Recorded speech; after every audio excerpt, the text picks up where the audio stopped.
4వ వచనం. హెబ్రీయులకు రాసిన పత్రిక 4వ అధ్యాయం 4వ వచనం. హెబ్రీయులకు రాసిన పత్రిక 4వ అధ్యాయం 4వ వచనం.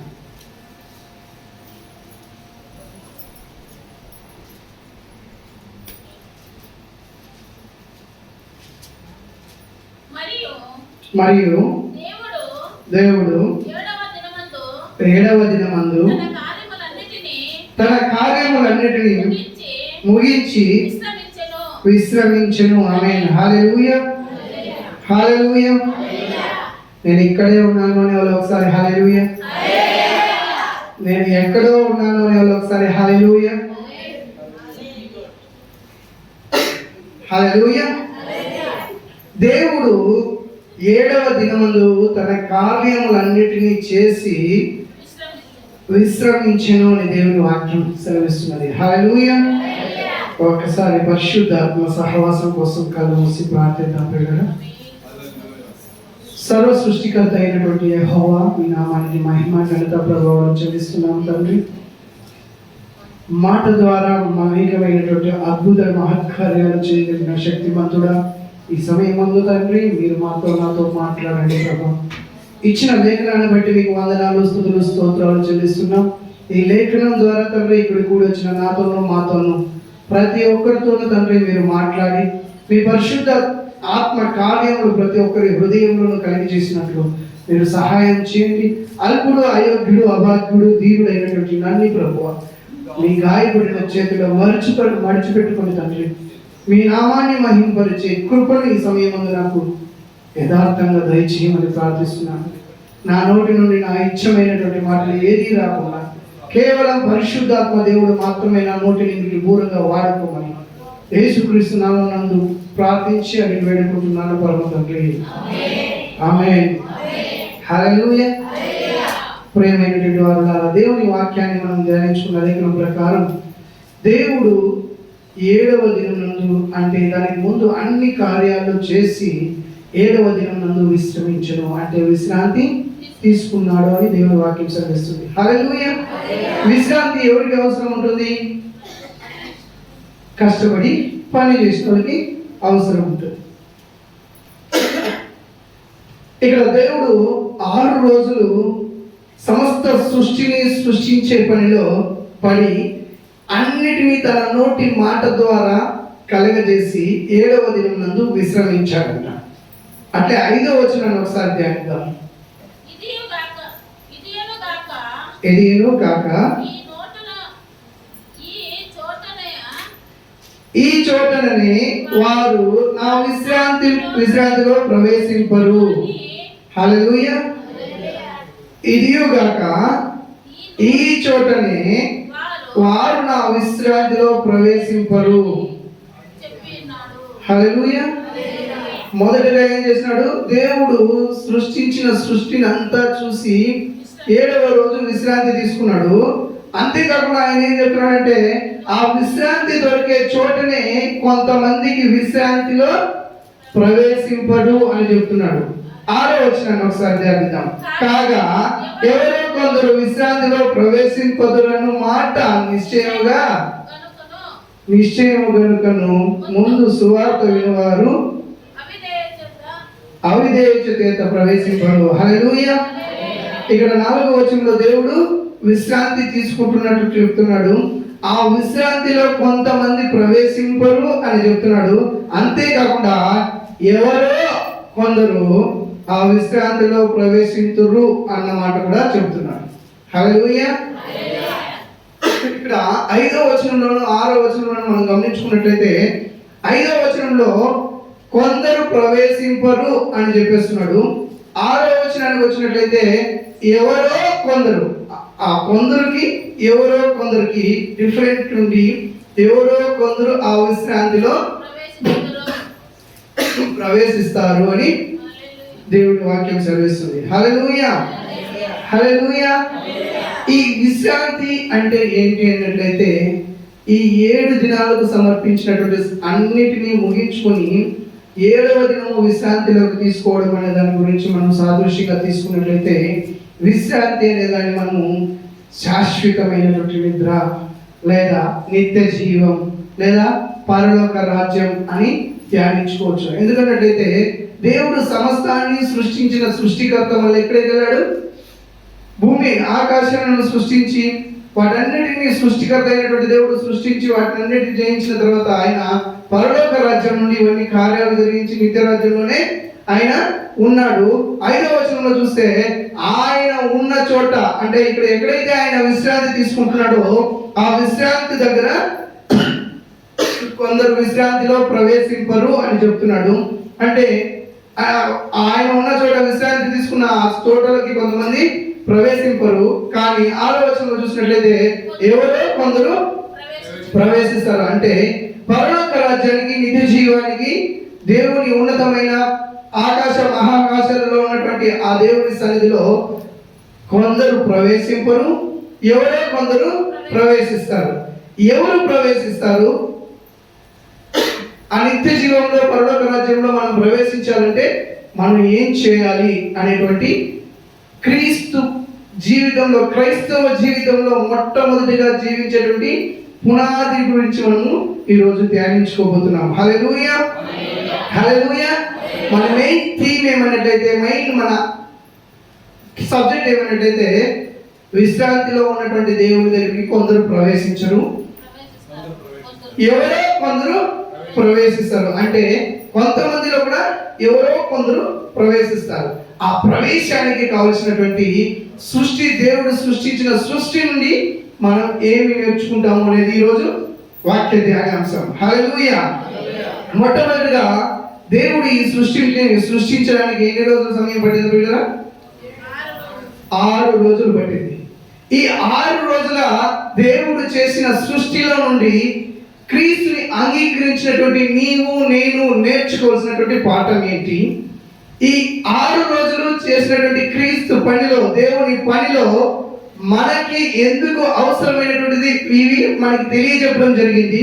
ఈ తెలియజెప్పిన దాని నుండి మన జీవితాన్ని ఏ రీతిగా మార్చుకోవాలి, ఈ తెలియజెప్పిన వాటి విషయాల్లో నుండి నేను నిత్య జీవాలలోకి ఎవరో కొందరు చోట్లకి నేను ఎలా వెళ్ళాలి అనేటువంటి దాని గురించి మనము ఈరోజు శ్రద్ధగా ధ్యానించుకుందాం. పిల్లలు దయచేసి ఎవరు పరిశుద్ధాత్మకు ఆటంకపరచకుండా దేవుని పరిశుద్ధాత్మని ప్రతి ఒక్కరు ఆహ్వానించుకుంటూ ఆయన చెప్పేటువంటి మాటని అంగీకరించాలని ప్రభు పేరిట కోరుకుంటున్నాను. మొట్టమొదటిగా ఆదికాండము 1వ అధ్యాయం 3వ వచనాన్ని చూద్దాం.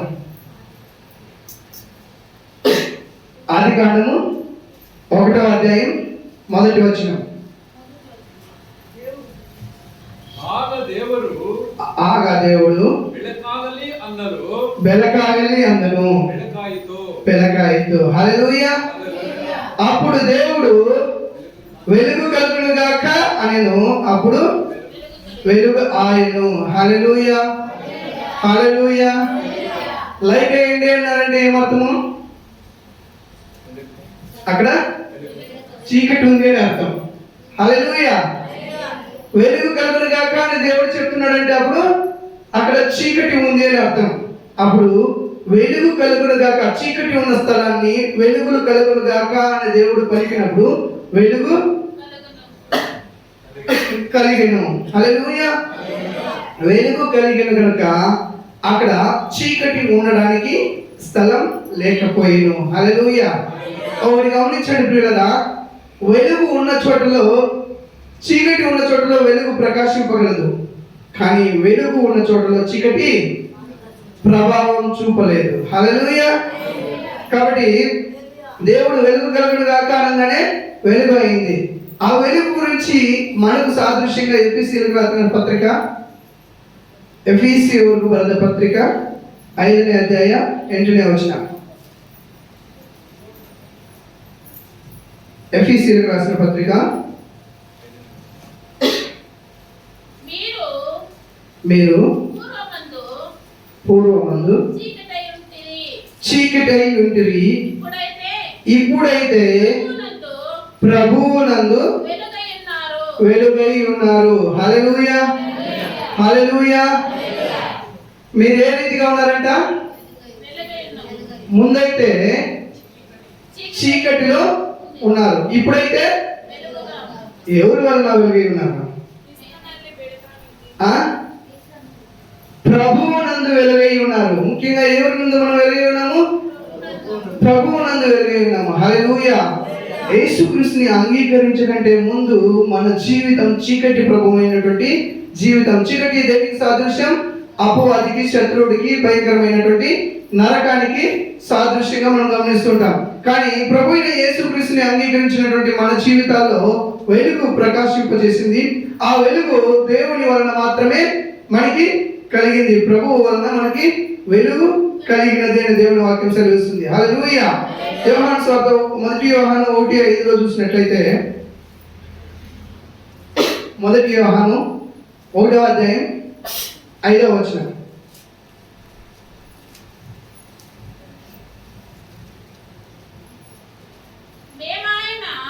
మేము ఆయన వలన విని మీకు ప్రకటించు వర్తమానం ఏమనగా, దేవుడు వెలుగై ఉన్నాడు, ఆయన యందు చీకటి ఏ మాత్రమును లేదు. హల్లెలూయా, హల్లెలూయా, హల్లెలూయా. ఇక్కడ దేవుడు చీకటి ఉన్న స్థలానికి వెళ్ళి వెలుగు కలుగును గాక అని ప్రకటించినటువంటి దేవుడు, అదే ఆ ప్రభువునందు యేసుక్రీస్తుని అంగీకరించిన నీ జీవితంలో ఆయన వెలుగుగా మార్చి వెలుగులోకి వచ్చాడు. ఎందుకోసం ఆయన వెలుగులోకి మిమ్మల్ని మార్చాడు? ఎందుకు ఆయన వెలుగుని ప్రత్యేకమైనటువంటి స్థానాన్ని ఇచ్చాడంటే, ఆయన నిత్యము వెలుగునిచ్చే వెలుగై ఉన్నాడు కాబట్టి. హల్లెలూయా. దేవుడు ఏమై ఉన్నాడంట? వెలుగై ఉన్నాడు కాబట్టి. ఆయన వెలుగై ఉన్నాడు కాబట్టి చీకటి ఏ మాత్రము ఆయన దగ్గరికి రావడానికి సాధ్యత లేదు. హల్లెలూయా. కాబట్టి ఇక్కడ మనం గమనించుకున్నట్లయితే చీకటి ఉన్న చోట వెలుగు ప్రకాశింపగలదు, కానీ వెలుగు ఉన్న చోట చీకటి ప్రభావం ఏ మాత్రము పనిచేయదు. ఈ లోకంలో ఆచార వ్యవహారాలు కానీ అటువంటి అనేకమైనటువంటి కార్యాలను వెలుగుగా ఉన్నటువంటి దేవుడు చీకటికి సంబంధించిన వాటినన్నిటిని బయటికి త్రోసి వేస్తూ ఉంటాడు. హల్లెలూయా, హల్లెలూయా. మొట్టమొదటిగా యేసుక్రీస్తుని అంగీకరించినటువంటి మనల జీవితంలో కూడా ఆయన సృష్టిని ఆరంభించిన దినములో ఏం చేశాడో, మొదటి రోజు ఆయన చేసిన కార్యమేమో క్రీస్తుని అంగీకరించినటువంటి నీ జీవితంలో, నా జీవితంలో మొట్టమొదటిగా జరగవలసినటువంటి కార్యం ఏమన్నట్లయితే, చీకటిని నీ నుండి పారద్రోయాలి. చీకటికి సంబంధించినటువంటి ప్రతి విధమైనటువంటి కార్యాన్ని నీ నుండి పారతీయాలి. ఒకసారి గమనించండి, ఇందాక మనం చెప్పుకున్న ప్రకారం వెలుగు ఉన్న చోట చీకటి ప్రభావం ఏం చేయదు పిల్లరా? చీకటి ప్రభావం పని చేయదు, ఉండదు. అదే చీకటి ఉన్న చోట వెలుగు ప్రభావం పని చేస్తుంది. హల్లెలూయా. నీవు పాపంలో ఉన్నావు, నిన్ను పాపంలో నుండి విడిపించడానికి ప్రకాశవంతుడైనటువంటి దేవుడు నీలో వచ్చినట్లయితే ఆ చీకటికి, పాపానికి సంబంధించిన ప్రతిదీ కూడా తొలగిపోతుంది. అదే నువ్వు క్రీస్తుని అంగీకరించి వెలుగులో ఉన్నటువంటి నీలో అపవాదికి సంబంధించిన ఏ కార్యము, చీకటి కార్యాలు నీలో ఉండవు. మొట్టమొదటిగా ఏముండదు?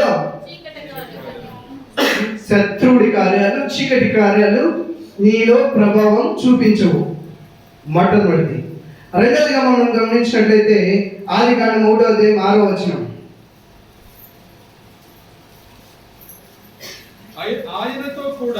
ఆయనతో కూడా సహవాసము గలవారమై చెప్పుకొని చీకటిలో అనే ఆదికాండము 1:6 మరియు దేవుడు జలములను మధ్యనొక విశాలతను కలగజేసి ఆ జలములను ఈ జలములను వేరు అగునుగాక అని పలికెను. హల్లెలూయా. రెండవ కార్యం ఏం చేస్తున్నాడు పిల్లరా? ఆ జలములను ఈ జలములను వేరు కలుగునుగాక అని పలికెను. హల్లెలూయా. మొదటగా ఆ జలములు ఈ జలములు అంటున్నాడు. అంటే రెండు ఒకే జలం అని మనం అనుకోవచ్చా? హల్లెలూయా. ఆ జలము ఈ జలము అంటున్నాడు. ఆడవాళ్ళు మగవాళ్ళు అంటున్నారంటే అక్కడ ఎవరెవరు ఉన్నట్ల? ఇద్దరు ఉన్నట్ల. ఆ జలము ఈ జలము అంటున్నాడు అంటే అక్కడేమి రెండు జలాలు ఉన్నాయి. హల్లెలూయా. ఇక్కడ ఆ జలములను ఈ జలములను వేరుపరచింది. ఎందుకు వేరుపరచాలి అన్నట్లయితే, ఆ జలములు రెండు కలిసి ఉన్నట్లయితే అక్కడ సఖ్యత లేదు, దేవునికి కార్యం జరిగించడానికి అసాధ్యం. దేవుడు నీ జీవితంలో మంచి కార్యాలు, దేవుడు నీ జీవితంలో అద్భుత కార్యాలు, దేవుడు నిన్ను ఉన్నత స్థలంలోకి లేపాలి అన్నట్టయితే ఆయన చేయవలసిన కార్యం, ఆయనకి నువ్వు చేయవలసిన కార్యం ఏం తెలుసా? నీలో ఉన్నటువంటి రెండు రకాలైనటువంటి దుర్బుద్ధి, మంచి బుద్ధి, దురాత్మ, మంచి ఆత్మ, వీటిని డివైడ్ చేయాలి. హల్లెలూయా, వేరుపరచాలి. అక్కడ మనం గమనించినట్లయితే మొదటిగా ఆయన చేసినటువంటి కార్యంలో వెలుగును చీకటిని కూడా వేరుపరిచాడు. హల్లెలూయా. వేరుపరచడం అన్నట్లయితే, డివైడ్ చేయడం అంటే దేవుడికి ఇష్టం. ఎందుకన్నట్లయితే అపవాది దగ్గర ఉన్నటువంటి నిన్ను లాగి దేవుని రక్తంతోనూ శరీరంతోనూ నిన్ను కొనుక్కొని ఆయన పరిశుద్ధమైన ఉన్నతమైన స్థలానికి నిలబెట్టాలని ఆయన ఆశ, ఆతృత, తాపత్రయం. కాబట్టి ఆయన నిన్ను వేరుపరచడానికి సిద్ధంగా ఉంటున్నాడు, వేరుపరచడానికి ఆస్కారం ఉంటుంది. హల్లెలూయా. ఇక్కడ మనం గమనించుకున్నట్లయితే ఇజ్రాయేల్ ప్రజల్ని ఫరో రాజ్యం నుండి తీసుకుని వెళ్తున్నటువంటి మోసే సారథ్యంలో నడుస్తున్నటువంటి ఆ సమూహాన్ని తీసుకెళ్తున్నప్పుడు ఎర్ర సముద్రం రెండు పాయలుగా మారింది. హల్లెలూయా. ఎర్ర సముద్రం రెండు పాయలుగా మారడం జరిగింది. ఆ ఎర్ర సముద్రం రెండు పాయలుగా మారడాన్ని అపోస్తలుడైన పౌలు ఒక కొరింథీయులకు రాసిన మొదటి పత్రిక 10వ అధ్యాయం 2వ వచనంలో మనం గమనించుకున్నట్లయితే అపోస్తలుడైన పౌలు ఆ రీతిగా వివరిస్తున్నాడు. ఏ రీతిగా మనం గమనిద్దాం. మొదటి కొరింథీ 10వ అధ్యాయం 2వ వచనం. అందరూ మోషేను బట్టి సారీ చెప్పండి సిస్టర్. మేఘములలోను సముద్రములలోను బాప్తిస్మము పొందిరి. మొదటి వచనం చూసినట్లయితే, సహోదరులారా, ఈ సంగతి మీకు తెలియకుండా నాకు ఇష్టం లేదు. అదేవిధంగా మన పితరులందరూ మేఘముల కింద నుండి వారందరూ సముద్రములో నడిచిరి. అందరూ మేఘములను సముద్రములను బాప్తిస్మము పొందిరి. అందరూ ఆత్మ సంబంధమైన ఒకే ఆహారమును భుజించిరి. అందరూ ఆత్మ సంబంధమైన ఒకే పానీయమును పానము చేసిరి. ఏలైనగా ఆత్మను వెంబడించిన ఆత్మ సంబంధమైన బండలోనిది త్రాగిరి. ఆ బండ క్రీస్తే. హల్లెలూయా, హల్లెలూయా. ఇక్కడ ఆకాశంలోను మేఘంలోను బాప్తిసం తీసుకున్నారట వాళ్ళు. ఆకాశంలోను, జలంలోను, సముద్రంలోను, మేఘంలోను వాళ్ళు బాప్తిసము పొందిరి అని అపోస్తలుడైన పౌలు చెబుతున్నాడు పిల్లరా. హల్లెలూయా. ఇక్కడ రెండవదిగా దేవుడు నిన్ను చీకటి నుండి వెలుగులోనికి ప్రకాశించి నీలో వెలుగుని నింపి ఆయన నిన్ను దేవుని అంగీకరించిన తర్వాత నీలో జరగవలసినటువంటి రెండవ కార్యం ఏమన్నట్లయితే, నీవు ఈ లోకానికి సంబంధించినటువంటి వాటి నుండి నువ్వు వేరుపరచబడాలి. వేరుపరచబడిన తర్వాత నీలో ఉన్నటువంటి అతిక్రమాలు, పాప విపరీతమైనటువంటి అన్నిటినీ నీ నుండి దూరపరుచుకున్న తర్వాత నీవు చేయవలసినటువంటి కార్యము, నీటిని దేవుడు వేరుపరిచాడు. ఒకటి మంచి నీళ్ళు, చెడు నీళ్ళుగా ఉన్నటువంటి వాటిని వేరుపరిచాడు. ఈ నీరు దేనికి సాదృశ్యం అంటే ఆత్మకు సాదృశ్యం, బాప్తిస్వానికి కూడా సాదృశ్యం. హల్లెలూయా. నీరు ఎలా ఆత్మకు సాదృశ్యం అన్నట్లయితే, మంచి నీరు, చెడు నీరు ఏ రీతిగా ఉంటుందో పరిశుద్ధాత్మ, దురాత్మ అనే రెండు ఆత్మలు ప్రతి మనిషిలోనూ ఉంటాయి. హల్లెలూయా. మనం గమనించుకున్నట్లయితే సేనా దయ్యం పట్టినటువంటి వ్యక్తిలో ఎన్ని వేల దయ్యాలు ఉన్నాయి? హల్లెలూయా. ఎంతమంది దయ్యాలు ఉన్నాయి? ఇంచుమించు 2000 దయ్యాలు. ఒక మనిషిలో ఎన్ని దయ్యాలు ఉండడానికి సాధ్యత ఉంది? దాని ప్రకారం 2000 దయ్యాల వరకు ఉన్నాయి. ఎలా తెలుసుకుంటున్నట్లయితే అక్కడ ఉన్నటువంటి 2000 పందుల్లో పోయేది తూకడం వల్ల అవి నీరులో కొట్టుకుపోయాయి అనమాట. హల్లెలూయా. అంటే సింపుల్ గా మనం గమనించుకున్నట్లయితే కూడా ఒక మనిషిలో దురాత్మ సమూహం ఉండడానికి ఆస్కారం ఉంది, కానీ పరిశుద్ధాత్మ ఒక్కడే ఉంటాడు. హల్లెలూయా. పరిశుద్ధాత్మ ఒక్కరు నీ హృదయంలో ఉన్నట్లయితే ఎన్ని వేల దెయ్యాలు నీలో ఉన్నా కూడా పారిపోతూ ఉంటాయి. నీలో ఉండడానికి సాధ్యత లేదు. పరిశుద్ధాత్మ నీలో ఉన్నాడంటే దురాత్మ నీలో ఉండదు. ఫర్ ఎగ్జాంపుల్ మనం గమనించుకున్నట్లయితే ఒక బోర్లో ఉంటుంది, ఆ బోర్లో నీళ్ళు వస్తూ ఉంటాయి. ఆ నీళ్ళు వస్తున్నటువంటి నీళ్ళని మనం తాగినప్పుడు ఏముంటుంది? ఉంటే ఉప్పుగా ఉండాలా లేదా స్వీట్గా ఉండాలా? లేదు, ఉప్పు స్వీట్ రెండు దాంట్లో ఇస్తుంది. ఉంటుందా? సాధ్యం ఉందా?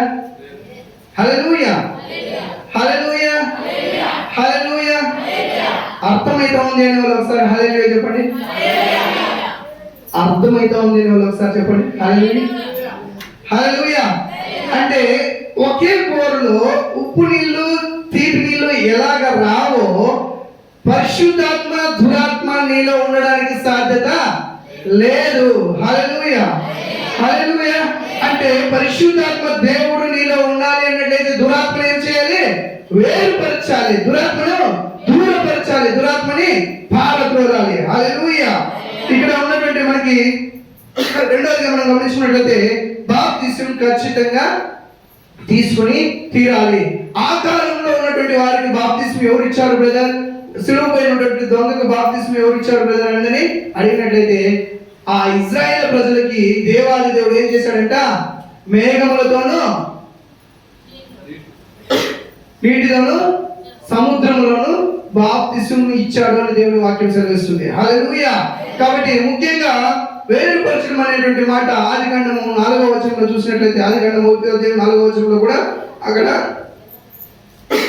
వెలుగును చీకటిని వేరుపరచడం మనం గమనిస్తాం. హల్లెలూయా.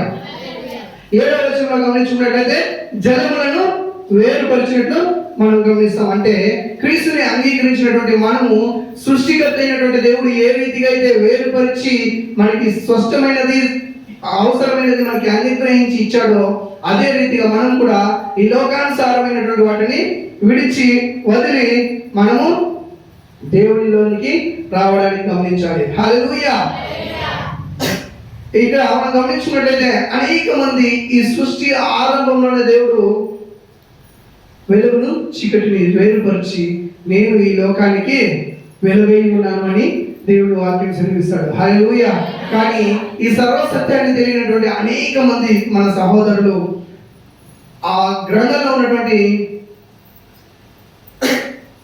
లేఖనాన్ని గ్రహించకుండా అలా నేను కూడా స్కూల్లో కాలేజీలో ఉండేటప్పుడు ఒక శ్లోకాన్ని చదువుతూ ఉంటాయి. అసతోమ సద్గమయ, తమసోమ జ్యోతిర్గమయ, మృదోమ మృదంగమయ. హల్లెలూయా.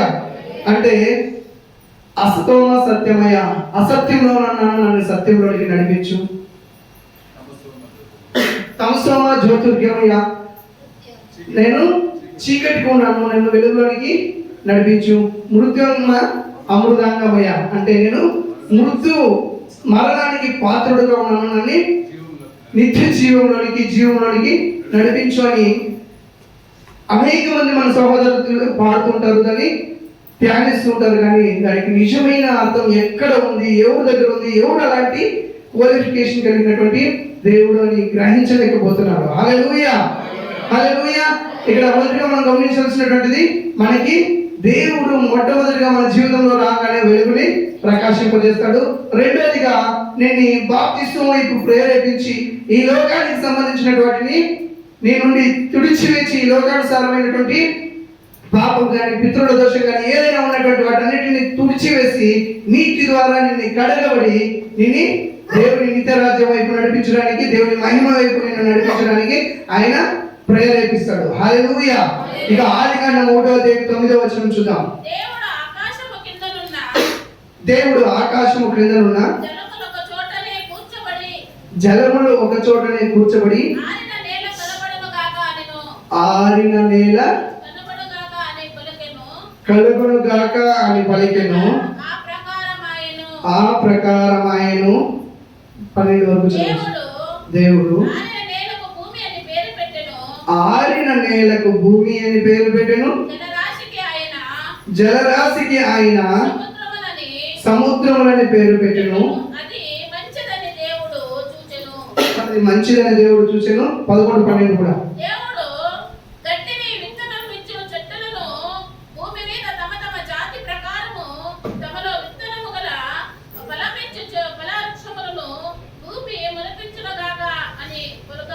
ఆమేన్.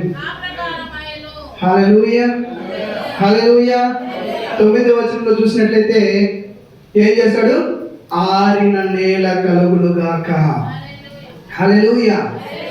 ఆరిన నేల కలుగును గాక అని చేసిన తర్వాత అక్కడ సముద్రము నేల వేరుపరిచాడు. సముద్రము నేల వేరుపరిచిన తర్వాత ఏం చేశాడు? అక్కడ ప్రతి విత్తనమిచ్చు చెట్లను తమ తమ జాతి ప్రకారము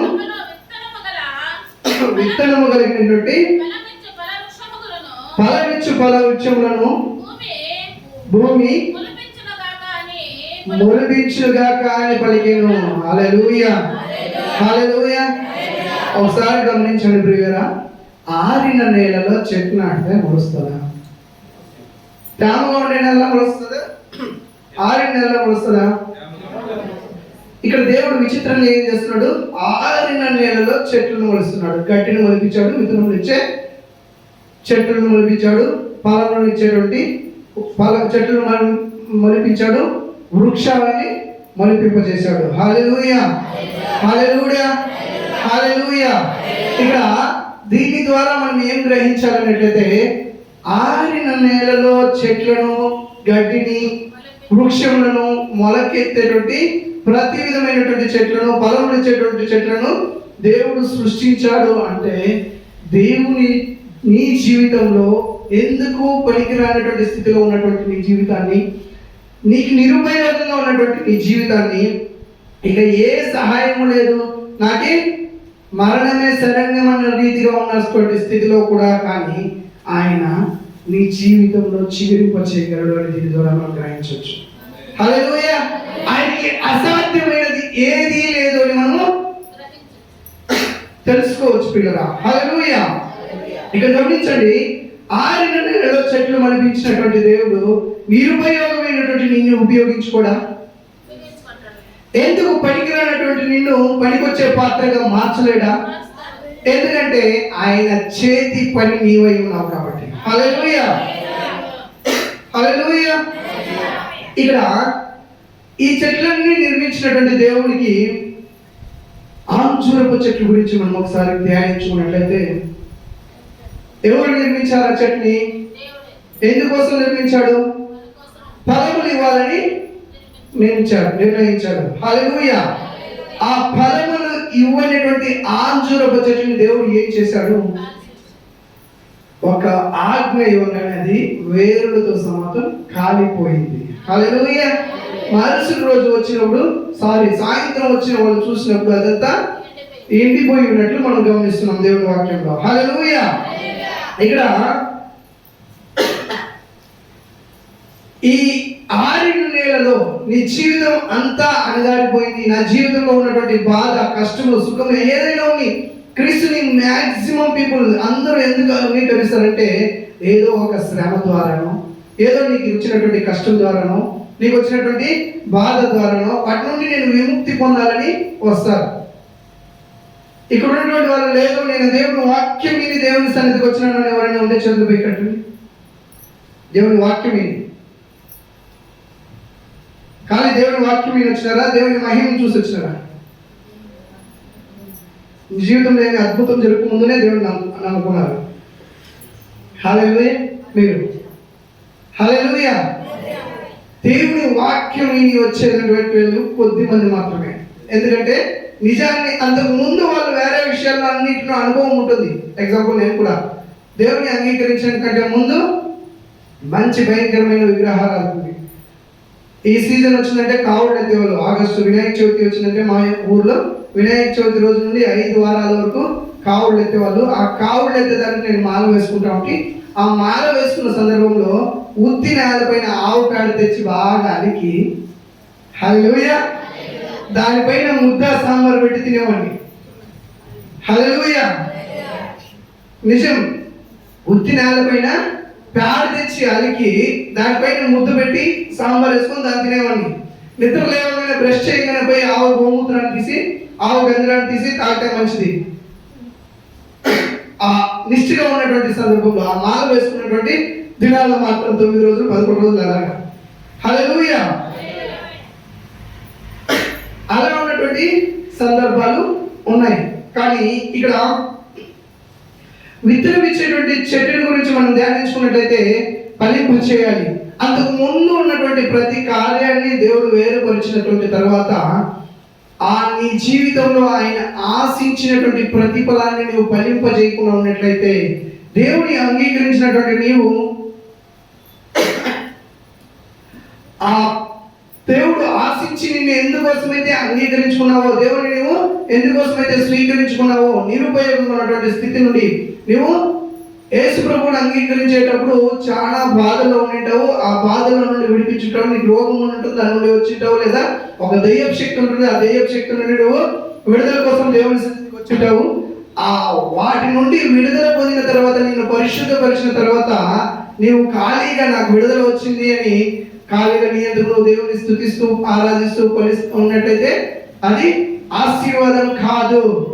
ఎందుకోసం అనేట్లయితే అంజూరపు చెట్టు పచ్చి చెట్టుగా ఉంది, బాగా చిగురించిన చెట్టుగా ఉంది, ఆకులు వెడల్పుగా ఉన్నాయి. కానీ ఆ చెట్టులో దేవుడు ఆశించి ఆ చెట్టు దగ్గరకు వచ్చినప్పుడు అంజూరు బొబ్బలు ఒకటైనను కనబడలేదు. హల్లెలూయా! అంజూరు బొబ్బలు ఒకటైనను కనబడలేదు. అంటే నీవు యేసుక్రీస్తుని అంగీకరించి దేవునితో స్వస్థత పొందుకుని దేవుని అద్భుతాన్ని రుచి చూసి దేవుని ఆశీర్వాదాన్ని నువ్వు అనుభవించి నీవు ఫలింపని జీవితంగా ఉన్నట్లయితే ఆ ఫలింపు లేని జీవితం దేవుడు నాశనానికి నీవు పాత్రుడుగా ఉంటావు. హల్లెలూయా! ఫలించలేనటువంటి పాత్రగా నీవు ఉన్నట్లయితే దేవుడు ఖచ్చితంగా నిన్ను నాశనం చేయడానికి శక్తిమంతుడు అని గ్రహించాలి. హల్లెలూయా! నీ అంతకు నీవే నీవు నాశనానికి పాత్రుడుగా మారిపోతున్నావని గ్రహించాలి. హల్లెలూయా! నీకు అనుకూలమైన సమయంలోనూ అననుకూలమైన సమయంలోనూ దేవుడు నీకు ఉన్నతమైనటువంటి ఆశీర్వాదాన్ని ఇవ్వడానికి సిద్ధంగా ఉన్నాడు. ఇవ్వగల శక్తుడు కూడా, ఆయనకి ఆ శక్తి ఉంది కూడా. కానీ ఇక్కడ 6 నెలల్లో చెట్లను తయారు చేసిన దేవుడు నిరుపమైనటువంటి నిష్ప్రయోజనమైనటువంటి నీ జీవితాన్ని ఆశీర్వాదకరంగా మార్చడానికి ఆయన శక్తిమంతుడని నీవు గ్రహించాలి. 4వదిగా మనం గమనించుకున్నట్లయితే ఆదికాండం 1వ అధ్యాయం 14వ వచనం, దేవుడు పగలిని రాత్రిని వేరుపరిచినట్లు ఆకాశ విశాలమందు జ్యోతులు కలుగును గాక నీవు అవి సూచనలను కాలములను దిన సంవత్సరములను సూచించుటకై ఉండును గాక నేను. హల్లెలూయా! ఇంకా ఉంది, దాని గురించి మనం గమనించుకున్నట్లయితే ఇక్కడ 4వ దినాన్ని పగలు రాత్రిని వేరు చేసెను. హల్లెలూయా! ఫస్ట్ చీకటిని వెలుగును వేరుపరచును, 2 సముద్ర జలములను వేరుపరచును, 3 భూమిని సముద్రాన్ని వేరుపరచును, 4వదిగా పగలను చీకటిను వేరు చేసెను. వేరు చేయడంతో పాటు పగలను ఏడడానికి కొన్నిటిని, రాత్రిని పరిపాలించడానికి కొన్నిటిని ఆయన సిద్ధపాటు చేశాడు, సృష్టించాడు, మాట చొప్పున కలగజేశాడు. హల్లెలూయా! ఇక్కడ పగలు రాత్రి అనేది ప్రతి దినమును సంవత్సరంలో తెలపడానికి సూచనగా ఉంటున్నాయి. హల్లెలూయా! ఆ పగలు రాత్రి వేరు చేసిన తర్వాత దేవుడు ఆకాశమందు జ్యోతులను కలుగజేశాడట. హల్లెలూయా! ఆకాశమందు వేటిని కలుగజేసినాడు ప్రియులారా? జ్యోతులను కలుగజేసినాడు. హల్లెలూయా! దానియేలు గ్రంథం 12వ అధ్యాయం 3వ వచనం చూద్దాం. దానియేలు గ్రంథం 12వ అధ్యాయం 3వ వచనం,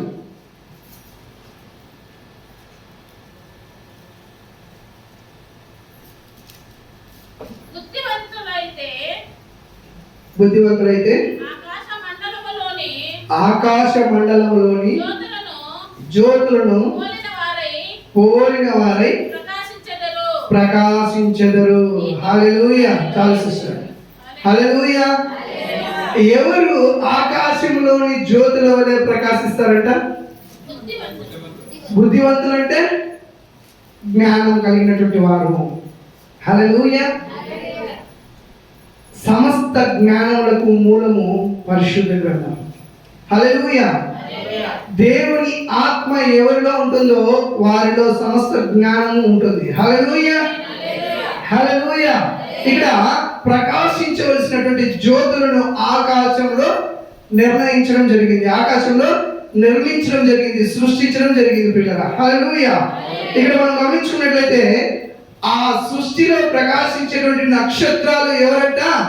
జ్ఞానం కలిగినటువంటి వాళ్ళు. ఇక్కడ మనం ఇందాక చదువుకున్నట్లు అస్తోమ సద్గమైనటువంటి ఆ జ్ఞానం, మనం ఆ జ్ఞానాన్ని తెలుసుకున్నాం. ఎవరు వెలుగులో ఉన్నాడు, ఎవరు వెలుగుని ప్రకాశించగలిగినటువంటి దేవుడు, ఎవరు మనకి నిత్య జీవాన్ని ఇవ్వగలడు, ఎవరు మనకి దేవుని రాజ్యానికి నిత్య జీవానికి నడిపించగలడు అనేటువంటి జ్ఞానం తెలుసుకున్నటువంటి నీవు నేను ధన్యులం.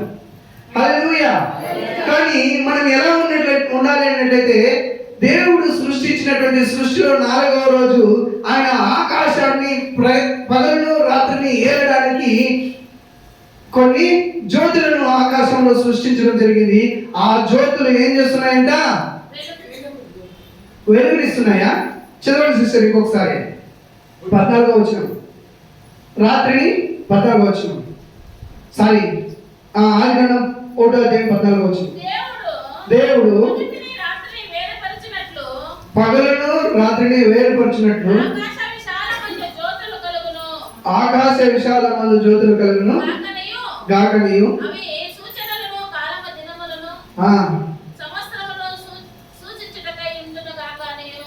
హల్లెలూయా. అవి ఏం చేయాలంట? రాత్రిలోను ప్రకాశించేటటువంటి కొన్నిటిని, పగలలో వెలుగునిచ్చేటువంటి కొన్నిటిని. ఇవి రెండు కూడా భూమి మీద వెలుగును నింపడానికి మాత్రమే దేవుడు సృష్టించాడు. హల్లెలూయా. ఎక్కడ వెలుగు నింపడానికి పిల్లలా? భూమి మీద. అవునా కాదా? హల్లెలూయా. ఇవి భూమి మీద వెలుగును ప్రకాశించడానికి సృష్టించిన ఆ నక్షత్రాలు దేవుడు ఆ సృష్టించింది కార్యము పగలులోను రాత్రులను వెలుగుని ప్రకాశించి భూమిని ఏరడానికి జ్యోతులను దేవుడు నిర్మించినాడు. ఇవి ఏం చేస్తాయంటే సూచనను, కాలమును, దినమును, సంవత్సరాలను తెలియజేస్తూ ఉంటాయి. భూమి మీద వెలుగునివ్వాలనేటువంటి వాటిని నిర్ణయించాడు. ఇక్కడ క్రీస్తుని అంగీకరించి దేవునిలో నీవు ఈ లోకానుసారమైన వాటి నుండి వేరుపరచబడి నీటి ద్వారా బాప్తిష్యం తీసుకుని నీవు ఉన్న స్థితి నుండి నిన్ను వేరుపరచబెట్టి దేవుడు నిన్ను ఉన్నతమైనటువంటి స్థితిని, ఆశీర్వాదాన్ని అనుభవించినటువంటి నిన్ను కూడా ఈ లోకానికి భూమి మీద వెలుగుగా నక్షత్రాలను నిర్మించినటువంటి దేవుడు ఆ నీలో ఉన్నటువంటి వెలుగుని ఈ భూమి అంతా ప్రకాశింపజేయాలని నేను వెలుగుగా నక్షత్రంగా నిన్ను సృష్టించడం జరిగింది. హల్లెలూయా, హల్లెలూయా, హల్లెలూయా. అంటే యేసుక్రీస్తుని ఇప్పుడు సూర్యుడు ఉన్నాడు, నన్ను దేవుడు ప్రకాశించడానికి ఆశీర్వదించడాన్ని సృష్టించాడు అని చెప్పి ఆ సూర్యుడు లోకానికంతా వెలుగకుండా కమడేసి కప్పుకొని ఉంటే ఏం ప్రయోజనం ఉంటుంది పిల్లలు? దేవుడు సృష్టించిన సృష్టికి వ్యతిరేకంగా ప్రవర్తిస్తున్నాడు అర్థం. హల్లెలూయా. నక్షత్రాలు రాత్రిలో వెలుగకుండా, చంద్రుడు వెలుగు ప్రకాశించకుండా ఉన్నట్లయితే దాని నుండి ఏదైనా ప్రయోజనం ఉందా? హల్లెలూయా. దేవుడు సృష్టించి ఏదైనా ప్రయోజనం ఉందా? మళ్ళీ యేసుక్రీస్తు ఆయన శరీరాన్ని, రక్తాన్ని ఇచ్చి నిన్ను కొనుక్కొని నీవు కూడా ఈ లోకానికి వెలుగుగా ఉండవని నిన్ను ఆశీర్వదించి నీవు నీకు మాత్రమే, నీ కుటుంబానికి మాత్రమే, నీ ఒక్కరికి మాత్రం, కుటుంబానికి కూడా లేదు, నీకు మాత్రమే నీవు ప్రకాశంగా దేవుని ఆత్మతో నేను ఉన్నాను, నేను చనిపోతే పరలోక రాజ్యానికి వెళ్తాను అనేటువంటి ఆశతో ఉన్నట్లయితే నేను సృష్టించి నీకు ఇన్ని ఆయన శరీరాన్ని, ప్రాణాన్ని, రక్తాన్ని అన్ని దారబోసినటువంటి దేవునికి విరుద్ధంగా ప్రవర్తిస్తున్నట్లా లేదా ఆయనకి అనుకూలంగా ప్రవర్తిస్తున్నట్లా పిల్లలు? హల్లెలూయా, హల్లెలూయా. ఆయన కోరిక ఏమిటంట? జ్ఞానం కలిగిన ప్రతి ఒక్కరు కూడా భూమి మీద ప్రకాశించే నక్షత్రాల వలె ఉంటారని దేవుని వాక్యం సెలవిస్తుంది. అంటే జ్ఞానం కలిగినటువంటి పరిశుద్ధాత్మను అనుభవించినటువంటి నీవు, ఆయన ఆత్మ ద్వారా ప్రేరేపించి పిలువబడినటువంటి నీవు, తండ్రి కుమార పరిశుద్ధాత్మ ద్వారా బాప్తిసం పొందుకున్నటువంటి నీవు, ఉన్నతమైనటువంటి దేవుని మహిమను పొంది నీవు ఆశీర్వదించబడినటువంటి నీవు వెలుగుగా ఉండకుండా ఉన్నట్లయితే ఆంజూర్పు చెట్టుకు పట్టిన గతే మనకి పడుతుంది. హల్లెలూయా. ప్రపంచం ఇంకోటి విషయం తెలుసా, ఈ నక్షత్రాలకి ప్రపంచాన్ని తలకిందులు చేసేటువంటి స్వభావం ఉంది. ప్రపంచాన్ని తలకిందులు చేసేస్తుంది. ఎలా అన్నట్లయితే ఏలియాను రోషం కలిగినటువంటి దేవసేవుడు సూర్యుని చంద్రుని ఆపినప్పుడు అక్కడ ఉన్నటువంటి ఆ రాజ్యంలో ఉన్నటువంటి జనాలందరూ కూడా అయోమయ స్థితిలోకి వెళ్ళిపోయారు. ఎంత పోతైనా 3 గంటలుగానే ఉంది. 3 గంటలు 4 గంటలు రావాలి కదా అని లేదు. అలా 3 రోజుల పాటు భూమిని ఆకాశాన్ని మొత్తాన్ని స్తంభింపజేసినటువంటి శక్తి ఆ సూర్యచంద్రులకు ఉన్నాయి. హల్లెలూయా. అంటే ప్రకాశించకుండా ఉన్నటువంటి నీ జీవితంలో ఏమీ కార్యం జరిగించకపోవచ్చు, కానీ నీవు ప్రకాశవంతంగా మారినట్లయితే భూమి ఆకాశాన్ని తలకిందులు చేసినటువంటి శక్తి నీలో ఉంటుంది. ఆది అపోస్తులు అదే రీతిగా భూమిలో ఉన్నటువంటి అనేక జనాలని స్తంభింపజేశారంట. అయ్యో వీళ్ళు ఎందుకు పామరులు కదా, భాషలు అనేటువంటి వారు, చదువులేనటువంటి వారు, అయినా కానీ అలా లోకల్ భాషల్లో వాళ్ళు అన్య భాషలతో మాట్లాడుతున్నారు. హల్లెలూయా. అంటే దేవుని అంగీకరించినటువంటి బిడ్డకి ఆ ప్రతి దీనిపైన అధికారం. లాస్ట్గా మనకి అవన్నీ కూడా ధ్యానించుకుందాం. 5వదిగా మనం గమనించినట్లయితే 5వ దినం ఏం జరిగింది అన్నట్లయితే 1వ అధ్యాయం 20వ వచనం. దేవుడు జీవము కలిగి చలించు వాటిని జలములుగా సమృద్ధిగా పుట్టించును గాకనియు పక్షులు భూమిపైన ఆకాశ విశాలంలో ఎగురును గాకనియు పలికెను. హల్లెలూయా. హల్లెలూయా.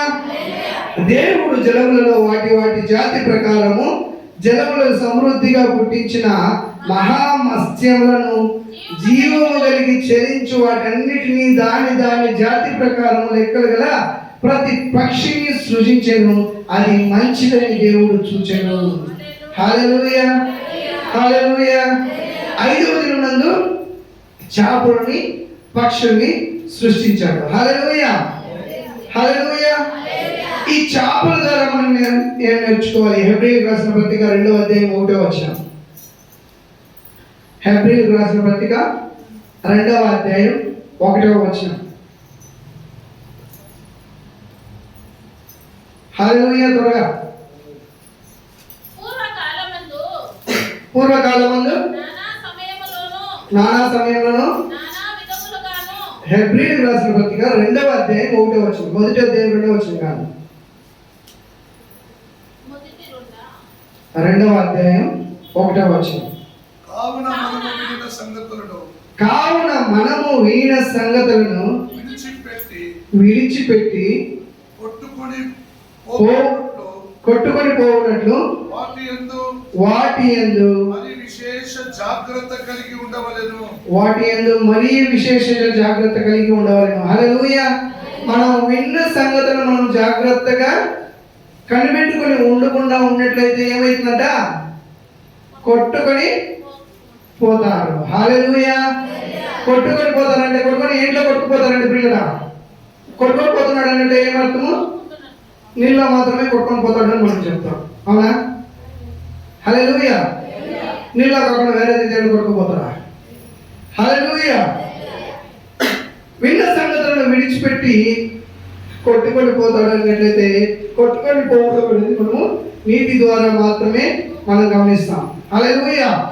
ఇక్కడ చేపల విషయానికి మనం వచ్చినట్లయితే చేపలు ఏ రీతిగా వెళ్తాయి పిల్లలు? నీటిలో నీరు ఇట్లు పోతా ఉంటాయి, చేపలు కూడా ఇట్లా పోతా ఉంటాయి కదా. హల్లెలూయా. హల్లెలూయా. నీరు ప్రవహిస్తున్నటువంటి ప్రవాహానికి ఎదురీది చేపలు వెళుతూ ఉంటాయి. హల్లెలూయా. నీటి ప్రవాహంలో ఎదురుగా చేపలు వెళుతూ ఉంటాయి. అలా కాకపోతే ఎదురుగా పోకపోతే ఏమైతుంది ఆ చేపలు? హల్లెలూయా. ఇప్పుడు నీళ్ళు ఇట్లా వస్తూ ఉంటాయి, చేపలు ఇట్లా ఎదురుగా ఈదుకొని పోతూ ఉంటాయి. అట్లా ఎదురుగా ఈదుకుండా పోయినట్లయితే ఏమైతుంది చేపలు? ఆ నీళ్ళు ఎట్లా పోతా ఉంటాయి, అట్లా కొట్టుకొని వెళ్ళిపోతాయి. హల్లెలూయా, హల్లెలూయా. అదే హెబ్రీయులకు రాసిన పత్రిక 2వ అధ్యాయం 1వ వచనంలో దైవ సేవకుడు మాట్లాడుతున్నాడు, అపోస్తలుడైన పౌలు, నీవు విన్నటువంటి మాటలు నువ్వు శ్రద్ధగా జాగ్రత్తగా నువ్వు కట్టి పెట్టుకోకుండా పోయినట్లయితే నీవు కొట్టుకొని పోతావు.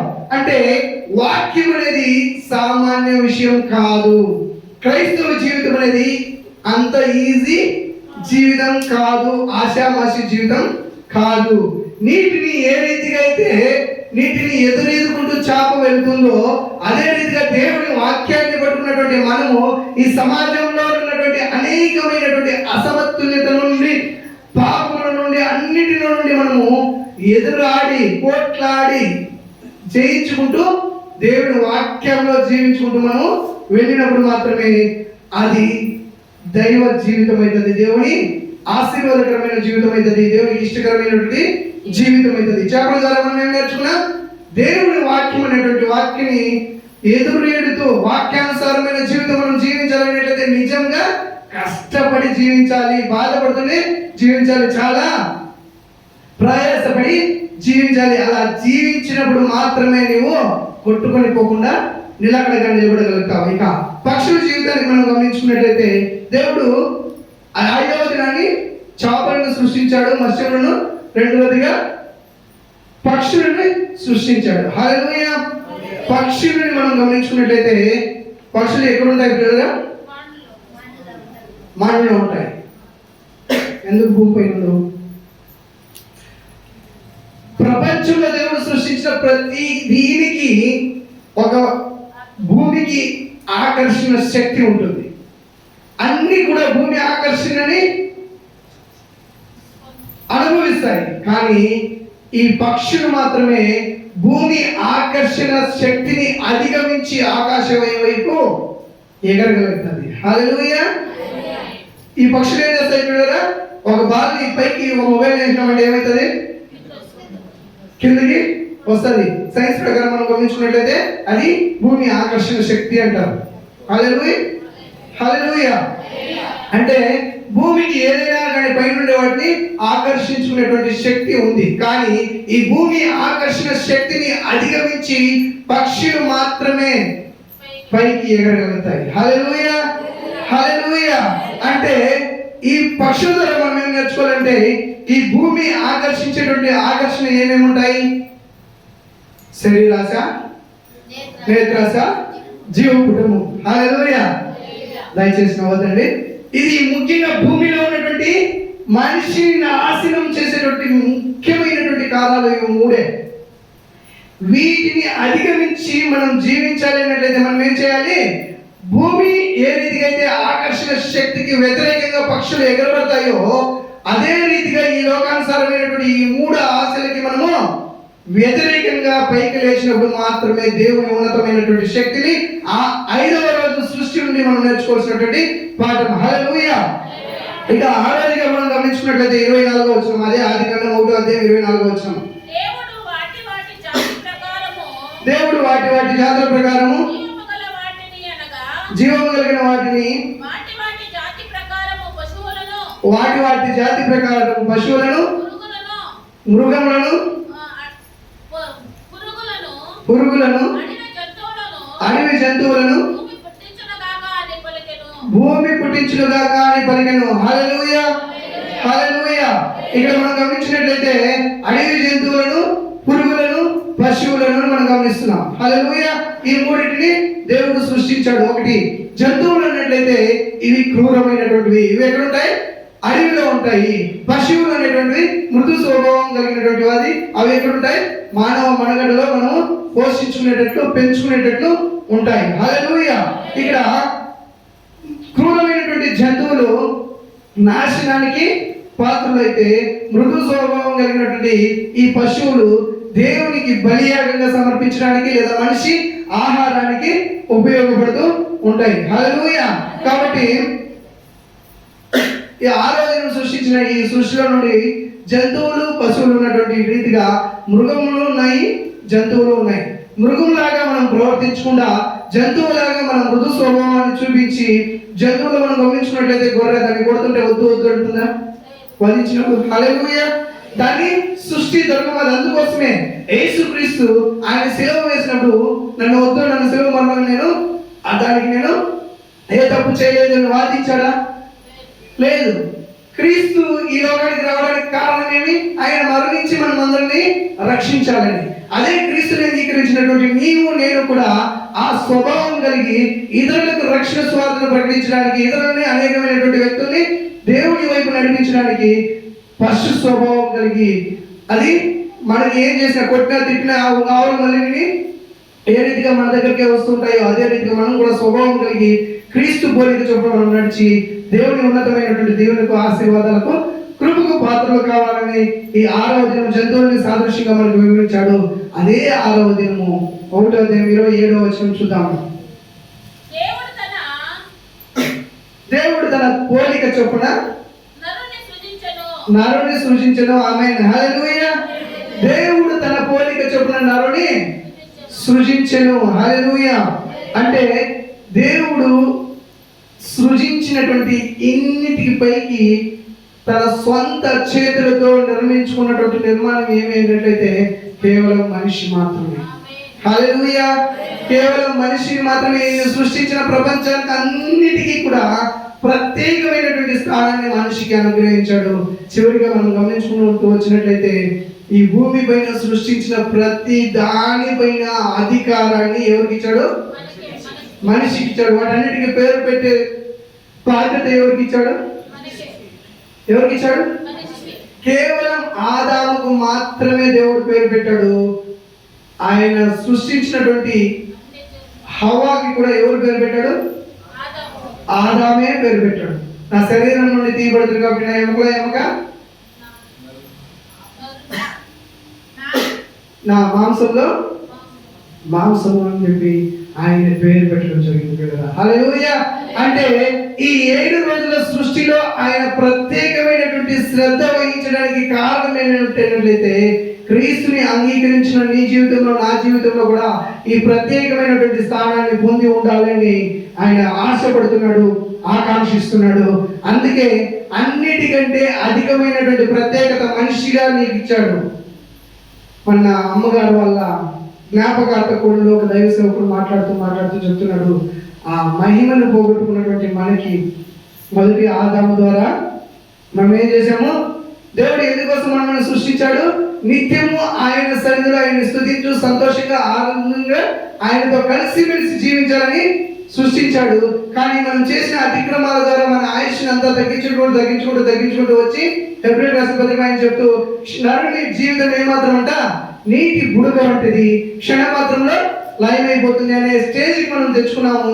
కానీ యేసుక్రీస్తు దేవుడు ఆ రోజు నిన్ను ఏ రీతిగా ప్రేమించాడో అదే రీతిగా ఈ రోజు కూడా ప్రేమిస్తున్నాడు. కాబట్టి అలా తప్పిపోయినటువంటి నీకి మళ్ళీ నిత్య జీవం దేవుని సన్నిధిలో నువ్వు గడపడానికి ఒక అవకాశాన్ని ఇచ్చాడు.